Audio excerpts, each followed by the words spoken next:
जो आपके पास TV dead set में आता है, चाहे वो इंडिकेटर लाइट जल रही हो या नहीं जल रही हो, दोनों ही केस के लिए मैं किस तरह से फॉल्ट फाइंड करेंगे वो उसका पूरा वीडियो आपके सामने बताने जा रहा हूँ। सबसे पहले मैं आपको रास्ता बता देता हूँ।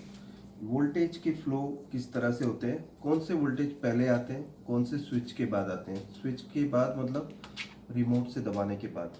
ठीक है, तो शुरू करते हैं। सबसे पहले हम स्टैंड बाई वोल्ट की बात करेंगे। तो यहाँ से जो हमने पावर दिया एसएमपीएस के थ्रू 12 वोल्ट फर्स्ट आएंगे। ठीक है, ये 12 वोल्ट के लिए रेक्टिफायर होगा और ये फिल्टर है, जिससे 12 वोल्ट फिल्टर होने के बाद 6 पिन का जो ये मॉसफेट है इस पे 5 वोल्ट बनेंगे। जैसे कि आपको पता ही है 12 वोल्ट से कोई भी रेगुलेटर काम नहीं करते, सब रेगुलेटर 5 वोल्ट से काम करते हैं। तो स्टार्टिंग में जो स्टेप डाउन वोल्टेज बनेंगे ये 12 वोल्ट से इनपुट इस पे होगा, जो कि मैं आपको मल्टीमीटर पे पहले बता देता हूँ। जो 12 वोल्ट है वो आप यहाँ चेक कर सकते हैं, और इनपुट जो है वो आपको यहाँ चेक करना है। ठीक है, सो 12 वोल्ट यहाँ इन होंगे और यहाँ से आउट होगा 5 वोल्ट। मॉसफेट जो है ये रेगुलेटर है, इस कॉइल और इस 6 लेग मॉसफेट के थ्रू ये आने वाले 12 वोल्ट रेगुलेट होके यहाँ से निकलेंगे और यहाँ से आपको 5 वोल्ट देखने मिलेगा, जो कि आप इस पीएफ के ऊपर मेज़र कर सकते हैं। अब इसके बाद जो ये 5 वोल्ट है ये दूसरे रेगुलेटर में इनपुट होंगे। ठीक है, इस तरह से। और ये 5 लेग जो रेगुलेटर है ये कॉइल की मदद से 1.2 वोल्ट डिलीवर करेगा, जो कि आपकी इस आईसी में इन होंगे। चेक करने का तरीका ये रहेगा। ठीक है, 1.2 वोल्ट कोर वोल्टेज, ये कभी नहीं बंद होने वाली सप्लाई है। जैसे कि ये 1.2, ये 5 वोल्ट और ये 3.3 वोल्ट, जो कि फ्लैश पे भी आप मेज़र कर सकते हैं, फ्लैश की 8 नंबर पिन पे। ठीक है, ये 3.3, 5 वोल्ट एंड 1.2 वोल्ट आपको सबसे पहले चेक करना है, चाहे आपका टीवी रिमोट से बंद हो या ना हो। फर्स्ट सप्लाई आपको जो चेक करनी है वो 12 वोल्ट, 12 वोल्ट के बाद 5 वोल्ट, 5 वोल्ट के बाद ये 3.3 वोल्ट, जो कि प्रोसेसर में भी जाएंगे और फ्लैश आईसी में भी, और ये 5 लैग रेगुलेटर के थ्रू 1.2 वोल्ट, जो कि कोर सप्लाई रहेगी।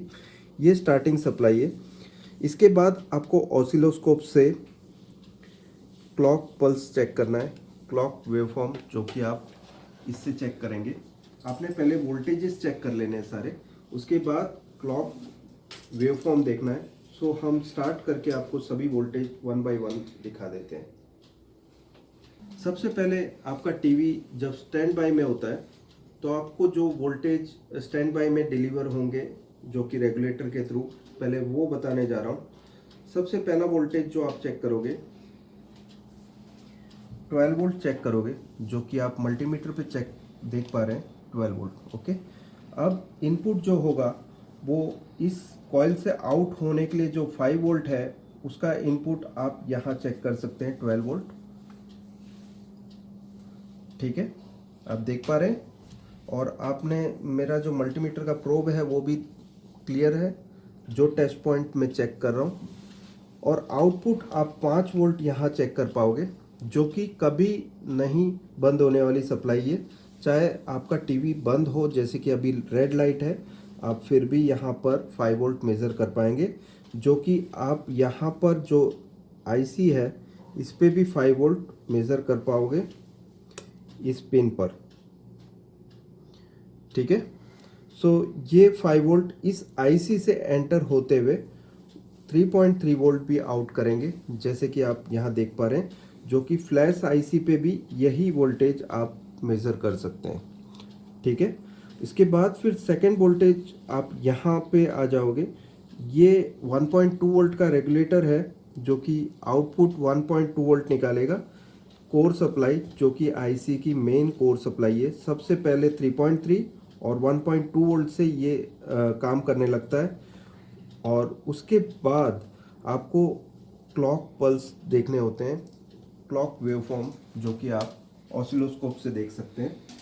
सारे वोल्टेज चेक कर लेने के बाद आपको यहाँ पर जो क्रिस्टल है, मेन क्रिस्टल जो प्रोसेसर के साथ लगा हुआ है, उसकी दोनों लेग पे आपको 24 मेगाहर्ट्ज का सिग्नल देखना है, जो कि कुछ इस तरह का होगा। डिस्टरबेंस होगा तो यहाँ नज़र आएगा, और यहाँ फ्रीक्वेंसी में आपको फ़र्क दिखेगा। जैसे अभी ये 23.99 चलेगा, लेकिन अगर जो ये 22 मेगाहर्ट्ज बता रहा है या 27 मेगाहर्ट्ज बता रहा है, तो वो ख़राब वैल्यू होगी, जो कि क्रिस्टल रिप्लेस करना पड़ेगा उस केस में आपको। सो यहाँ पर आप देख सकते हैं 24 मेगाहर्ट्ज ओके है यहाँ पर, और सेकंड पिन पे भी हम मेज़र करेंगे 24 मेगाहर्ट्ज ओके है, ठीक है। सो दोनों पे देख लेने के बाद फिर आपको स्टैंड बाई मोड में ही कुछ और फ्लैश आईसी के पल्सेस देखने हैं, जो कि आप एक नंबर पे देखोगे फ्रीक्वेंसी, जो कि आपकी होगी माइक्रोसेकंड में, ठीक है। ये आप देखोगे फिर बाद में। नेक्स्ट आप देखेंगे कि चिप सिलेक्ट में एक पल्स चिपका हुआ होता है वाई लाइन पे, ये एक्स लाइन है, ये वाई लाइन है। आप देख रहे हैं ये एक पल्स हमेशा चिपका रहेगा। ये चिप सेलेक्ट पल्स है, जो कि प्रोसेसर से आने वाला, ठीक है। प्रोसेसर से आने वाला फर्स्ट पल्स ये होता है। उसके बाद सेकंड आप डेटा देखोगे, in serial input output data, जो कि आप मेज़र कर सकते हैं मेगाहर्ट्ज में इसके सिग्नल्स दिखेंगे। अगर जो आपको ट्रिगर मेनू समझ में आता है तो आप ट्रिगर करके देख सकते हैं। नॉर्मल ट्रिगर में आपको पहले ट्रिगर लेवल ऐसे सेट करना होगा कि पल्स दिख जाएंगे, फिर मेज़र दबा के आप इसकी फ्रीक्वेंसी मेज़र कर सकते हैं एवरी पल्स की,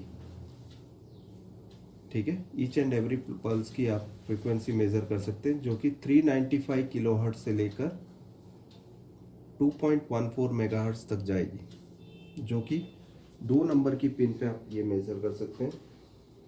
ये आपका कम्युनिकेशन लाइन बता रहा है कि आपकी प्रोसेसर और फ्लैश आईसी के बीच में कम्युनिकेशन प्रॉपर हो रहा है।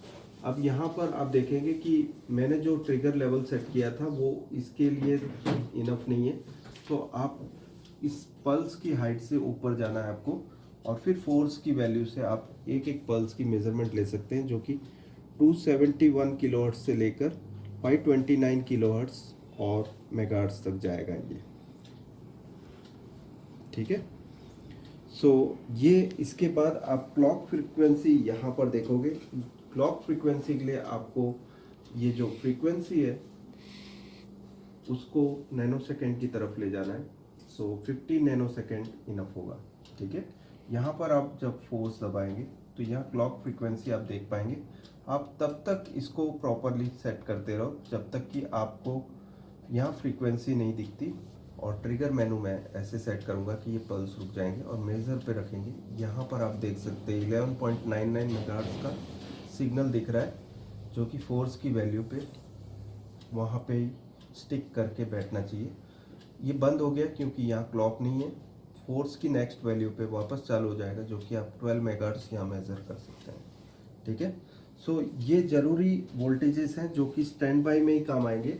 हम जैसे ही रिमोट से ऑन करेंगे ये जो फ्रीक्वेंसी है ये नहीं मिलेगी बाद में। आप देख सकते हैं ये फ्रीक्वेंसी बाद में चले जाएगी, आप थोड़ा समय लगेगा। और ये फोर्स की वैल्यू पे आप देख सकते हैं यहाँ पर कुछ भी नहीं है, ठीक है। अब मैं फोर्स दबाऊंगा तो यहाँ पे आपको फ्रीक्वेंसी अब देखने नहीं मिलेगी, ठीक है। जैसे ही ऑन किया आपका अभी फ्लैश आईसी से कम्युनिकेशन बंद हो गया, ठीक है, ऑन होने के बाद। अब बाकी के वोल्टेजेस चेक कर लेते हैं ऑन होने के बाद कौन से वोल्टेज बनेंगे और किस तरह से। अब मैं पहले से बता देता हूँ स्टैंड बाई करके पहले आपको। यहाँ पर मैं ये स्टैंड बाई कर रहा हूँ। जो कुछ वोल्टेजेस थे आपने जो चेक किए थे पहले, जो कि 3.3 वोल्ट था एक, ठीक है, और ये जो 1.8 वोल्ट है जो कि आप मेज़र नहीं कर पा रहे हैं अभी, यहाँ पर आप देख सकते हैं ये वोल्टेज नहीं आ रहा है क्योंकि यहाँ पर एक मॉसफेट है जो कि 5 वोल्ट इस आईसी को नहीं दे रहा है, ठीक है। इस पिन पर यहाँ पर आपको 5 वोल्ट मेज़र करना चाहिए, जो नहीं मिल रहा है क्योंकि यहाँ पर मॉसफेट जो है ये 5 वोल्ट को रोक के बैठा हुआ है, ठीक है। ये 5 वोल्ट आप यहाँ देख पा रहे हैं सोर्स पर ड्रेन पर आपको नहीं मिलेगा क्योंकि ये पी चैनल मॉसफेट है, जिसको गेट ट्रिगर 0 वोल्ट मिलेगा तब ये ट्रिगर करेगा, जो कि आप देख सकते हैं यहाँ पर 5 वोल्ट मेज़र कर रहे हैं। जैसे ये 0 वोल्ट हो जाएगा आप पावर ऑन दबाइए, आप देख सकते हैं यहाँ 0 वोल्ट हो गया है मल्टीमीटर पे गेट पल्स। अब यहाँ पे 5 वोल्ट मिलने लगेंगे और ये 5 वोल्ट यहाँ पर आईसी पे आने की वजह से आप आउटपुट में 1.8 वोल्ट आप मेज़र कर सकते हैं। ठीक है, सो ये होगा चेन ऑफ वोल्टेजेस आपके प्रोसेसर के लिए किस तरह से चालू होने चाहिए। अगर जो ये 1.8 पहले से ही आ रहे हैं स्टैंड बाई में, तो आपकी कुछ गड़बड़ी है, पहले आपको उसको ठीक करना होगा। जैसे कि आप इस मॉसफेट को चेक कर सकते हैं, ये ओपन होगा तो भी आपका स्टैंड बाई से टीवी चालू नहीं होगा। ऐसे 5 वोल्ट निकाल रहा है, लेकिन इस रेगुलेटर आईसी को 5 वोल्ट देने के बाद ये रेगुलेटर आईसी 1.8 वोल्ट निकाल रही है। अगर जो ये भी बंद हो जाए तो आपकी यहाँ पर एलईडी लाइट नहीं चलेगी। आप उसको चेक करने के लिए इसको करंट में चेक देख सकते हो। ये करंट में मैंने मल्टीमीटर को रख दिया और ये जो एम्पियर रेंज है वो मैंने यहाँ पर रख दिया। कॉमन वहीं रहेगा जहाँ पर है, ठीक है। खाली आपको वोल्टेज से निकाल कर एम्पियर में रखना है और सिलेक्शन आपको एम्पियर में रखना है। खास ये ध्यान रखना है, नेक्स्ट टाइम वापस आप इसको नॉर्मल कर देंगे और प्रोब को वापस यहाँ रख देंगे। चालू करो। अब आप रिमोट से ऑन करो।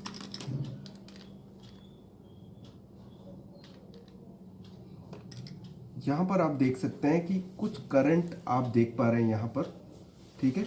अगर जो ये मॉसफेट खराब है, यहाँ पर आपको करंट चेक करना है पहले। अगर जो करंट ज़्यादा बता रहा है तो आपको तुरंत हटा देना है इसको और यहाँ पर ये लाइट बंद हो जाएगी, ठीक है। ताकि आपकी सर्किट को नुकसान ना हो, इसलिए आप करंट से चेक करोगे। इस मॉसफेट को निकाला था ताकि आपको पता चले ये अगर जो सप्लाई नहीं आ रही है, चाहे यहाँ पर आप नहीं देख पा रहे वोल्टेज कोई भी स्टैंड बाई में, फिर भी ये मॉसफेट नहीं होगा तो भी आपकी यहाँ पे इंडिकेटर लाइट नहीं जलेगी और क्लॉक पल्स पे भी इसका फ़र्क पड़ेगा, ठीक है। सो मेन ज़रूरी है इसको निकलने वाले जो 5 वोल्ट है इस मॉसफेट के थ्रू यहाँ कनेक्टेड होना चाहिए और मॉसफेट ओके होना चाहिए। आप अगर जो इंडिकेटर लाइट नहीं जल रही है तो सबसे पहले आपको ये चेक करना है। अगर जो ये आउटपुट बंद हो जाता है 1.8 वोल्ट जबकि मॉसफेट कनेक्टेड रहता है, फिर भी हम वो भी करके देख लेते हैं। आप देख सकते हैं कि अगर जो 2.5 वोल्ट ये आईसी भी बनाना बंद कर दे तो भी आप जो इंडिकेटर लाइट है वो नहीं देख पाएंगे। सारे वोल्टेज में चेक करके बता देता हूँ। यहाँ पर आप देख पाएंगे कि 3.3 वोल्ट ओके है और यहाँ फ्लैश पे भी 3.3 ओके है, 1.2 वोल्ट ओके है और 5 वोल्ट ओके है, ठीक है। फिर भी आप इंडिकेटर लाइट नहीं देख पाएंगे और क्लॉक पे भी उसका फ़र्क दिखेगा। अब क्लॉक बंद होने की वजह से लाइट बंद हुई है। पहली चीज़ मैं आपको बता दूं, इंडिकेटर लाइट बंद होने का कारण है आपकी जो क्लॉक फ्रीक्वेंसी है वो आप देख रहे हैं ये 13 उससे भी ज़्यादा बता रहा है, जो कि आप 24 मेगाहर्ट्ज़ का आपका क्रिस्टल है, उससे भी ज़्यादा क्लॉक फ्रीक्वेंसी बता रहा है। वो भी अल्टर हो रही है सेम, ठीक है, होगा जो कि प्रोसेसर के लिए जा रहा है। रैम सप्लाई ज़रूरी है लेकिन ये वक्त पर ही चालू होती है। लेकिन अगर जो इसका ओपन सर्किट होगा तो भी ये प्रोसेसर इसके साथ कम्युनिकेशन, फ्लैश के साथ का कम्युनिकेशन बंद कर देगा, जिसकी वजह से रिजल्ट क्या होगा, या इंडिकेटर लाइट नहीं जलेगी। अगर जो ये वोल्टेज भी बंद हो जाएगा तो भी आपका यहाँ पर इंडिकेटर लाइट नहीं आएगी। कई बोर्ड में ऐसा भी देखने मिलेगा आपको जिसमें 2.5 वोल्ट लो बन रहे हैं, जैसे कि 1.2 या 1.1 वोल्ट बन रहे हैं और उसके वजह से आपका रिमोट काम नहीं कर रहा है, मतलब ऑन ऑफ नहीं हो पा रहा है, लेकिन आपकी लाल लाइट यहाँ पर दिखेगी आपको इन दैट केस। लेकिन कम्प्लीटली ज़ीरो हो गया तो आपका इंडिकेटर लाइट बिल्कुल बंद हो जाएगा, ठीक है। जैसे कि आप देख सकते हैं यहाँ पर टीवी स्टार्ट हो चुका है और जो प्रॉब्लम्स मैंने बताई है आपको, ये रूटीन प्रोसीजर रहेगा आपके लिए। फिर से मैं रिकैप बता देता हूँ जो चीज़ मैंने चेक की है। फर्स्ट आपको 12 वोल्ट चेक करना है, ओके। सेकंड आपको यहाँ पर 1.2 वोल्ट चेक करना है। 1.2 तभी आएगा जब ये 5 वोल्ट का रेगुलेटर काम करेगा और ये 5 वोल्ट देगा। 5 वोल्ट से यहाँ पर जो बने हुए 5 पिन रेगुलेटर से 1.8 बनेगा, ओ सॉरी 1.2 बनेगा। और 3.3 हमेशा यहाँ पर इस पिन पे दिखेगा आपको, लेकिन 1.8 वोल्ट जो है स्विच के थ्रू ही मिलेगा, जो कि यहाँ पर मॉसफेट है, पी चैनल मॉसफेट, ठीक है। और इस पी चैनल मॉसफेट के थ्रू आपको ये जो रेगुलेटर है इसकी इस पिन पर आप मेज़र कर पाएंगे, इस पिन पे 5 वोल्ट। और यहाँ इस 5 वोल्ट की वजह से ये रेगुलेटर आप 1.8 वोल्ट निकालने लगेगा, जो कि प्रोसेसर के लिए जाएंगे। और इसके बाद ये पावर ऑन हो जाने के बाद आपको टिकॉन ऑन वोल्टेज मिलेगा, जो कि आप यहाँ देखेंगे कि स्टैंड बाय मोड में ना तो आपको ये 1.8 वोल्ट देखने मिलेगा और ना ही यहाँ पर 12 वोल्ट देखने मिलेंगे, जो कि इस मॉसफेट से आउट हो रहे हैं। और मॉसफेट के इनपुट पे सोर्स पिन पे आपको हमेशा 5 वोल्ट यहाँ पर आप मेज़र कर सकते हैं, क्योंकि मैंने यहाँ पर जो ये पैनल स्विच है वो 5 वोल्ट पे रखी है। सो आप 5 वोल्ट हमेशा मेज़र कर पाएंगे, लेकिन आउटपुट ड्रेन नहीं करेगा, क्योंकि यहाँ पर आपको 5 वोल्ट मिल रहे हैं, जो कि ये पिन पे आप 5 वोल्ट देख रहे हैं। ये पी चैनल मॉसफेट है, जिसके गेट पर 0 होने से यहाँ पर ड्रेन पर आउट करेगा ये 5 वोल्ट। सो ये 0 होगा तभी ये 5 वोल्ट आएंगे। सो अभी हम देख लेते हैं पावर ऑन करने के बाद ये कितनी देर में ये 0 वोल्ट होता है। पावर ऑन दबाओ। जैसे ही आपने पावर ऑन किया आप चेक कर सकते हैं यहाँ पर ये 0 वोल्ट नहीं हुआ है अभी तक, अब 0 वोल्ट हुआ।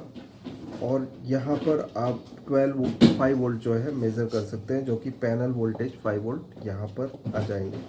सो इसको डिले क्यों हुआ, क्योंकि यहाँ पर इस मॉसफेट पे फर्स्ट आपको गेट ड्राइव मिलेगी, सेकंड गेट ड्राइव आपको मिलेगी इस मॉसफेट के गेट पिन पे, और उसके बाद फिर 5 वोल्ट या 12 वोल्ट पैनल सप्लाई जो आपने रखी हो उसके हिसाब से आपको 5 वोल्ट या 12 वोल्ट यहाँ पर सोर्स से ड्रेन की तरफ पैनल वोल्टेज मिल जाएंगे।